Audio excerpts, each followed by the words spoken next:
ఆ విషయానికి వస్తే అంత ఇదిగా నేను మాట్లాడాల్సినంత గొప్ప వ్యక్తిని కాదని అనుకుంటా. ముందుగా మీరే అన్నారు నాస్తికుడు అని. నాస్తికుడు ఏం మాట్లాడతారు, ఏమీ మాట్లాడడానికి ఉండదు.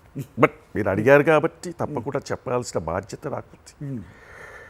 మామూలుగా వినాయకుడి నిమజ్జనం అని అంటూ ఉంటారు. నిమజ్జనం చేయడంలో తప్పు లేదు, కానీ ఎలాంటి మెటీరియల్ వాడుతుంటారు.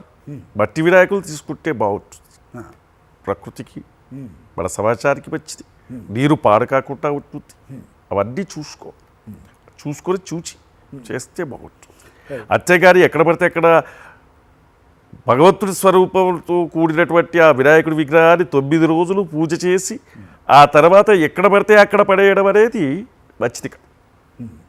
చిన్నప్పుడు నాగార్జున గారు ఇలాగ ట్యాంక్ బండ్ వైపు వెళ్తున్నప్పుడు మందలించేవారంట మీరు. అవును. నాగార్జున గారు ఏమంటారు? నాన్నగారు నేను అలా వెళ్ళొస్తాను, ట్యాంక్ బండ్కి వెళ్ళి సుర్రు సుమ్మయ్యలాగా అదంతా చూసి వస్తాను. ఎందుకు నాన్నగారు వద్దంటారు? ఏం కాదు, నాకు నా ఫ్రెండ్స్ ఉన్నారు, వెళ్ళొస్తాను, మీ దీవెనలు ఉన్నాయి, ఆ భగవంతుడి బ్లెస్సింగ్స్ ఉన్నాయి, అవ్వరడవ్వ సుర్రు సొమ్మైపోవాలి అంతే.